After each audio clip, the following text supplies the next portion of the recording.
White ಇದೆ ಇದೆ. ಮತ್ತು ಮೆತ್ತು ಮಾತಾಡಿದ್ರೆ ಕಿವಿಗಳು ಸ್ವಲ್ಪ ಕೇಳಲ್ಲ ಮೆತ್ತು ಮಾತಾಡಿದ್ರೆ ಮಿಗದ ಎಲ್ಲ ಚೆನ್ನಾಗಿ. ನೀವು ಚಿಕ್ಕಲ್ ತಾಲೂಕು ಬೆಂಗಳೂರು ಬೆಂಗಳೂರು ಲಾಸ್ಟ್ ಒಂದು ಹೆಸರು ಕೃಷ್ಣಾರೆಡ್ಡಿ. ಕರ್ತನೆ ಈ ಅಂಕಲ್ಗನ ಪ್ರಾರ್ಥನೆ, ಇವರ ಕಣ್ಣಿನ ಮೇಲೆ ದೈವಿಕವಾದಂಥ ಸ್ವಸ್ಥತೆ ಉಂಟಾಗಲಿ. ಈ ಕಣ್ಣಿನ ಮೇಲೆ ದೈವಿಕ ಸ್ವಸ್ಥತೆ ಉಂಟಾಗಲಿ, ಕಿವಿಯ ಮೇಲೆ ದೈವಿಕ ಸ್ವಸ್ಥತೆ ಉಂಟಾಗಲಿ. Right now in the name of Jesus. ಕಿವಿಗಳು ತೆರೆಯಲಿ, ಕಿವಿಗಳು ತೆರೆಯಲಿ, ಕಿವಿಗಳು ತೆರೆಯಲಿ, ಕಿವಿಗಳು ತೆರೆ, ಕಿವಿಗಳು ತೆರೆಯಲಿ, ಕಿವಿಗಳು ಯೇಸು ನಾಮದಲ್ಲಿ ತೆರೆಯಲ್ಪಡಲಿ ಸ್ವಾಮಿ.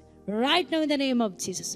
ಕಾರ್ಯ ಮಾಡುವ ದೇವರಾಗಿದ್ದಕ್ಕಾಗಿ ಸ್ತೋತ್ರ, ಯೇಸು ನಾಮದಲ್ಲಿ ತಂದೆ, ಆಮೇಲೆ.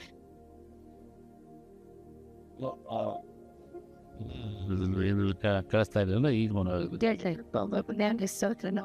ದೇವ್ರ ಮೇಲೆ ಮುಟ್ಟಿದ ಹೊಟ್ಟೆ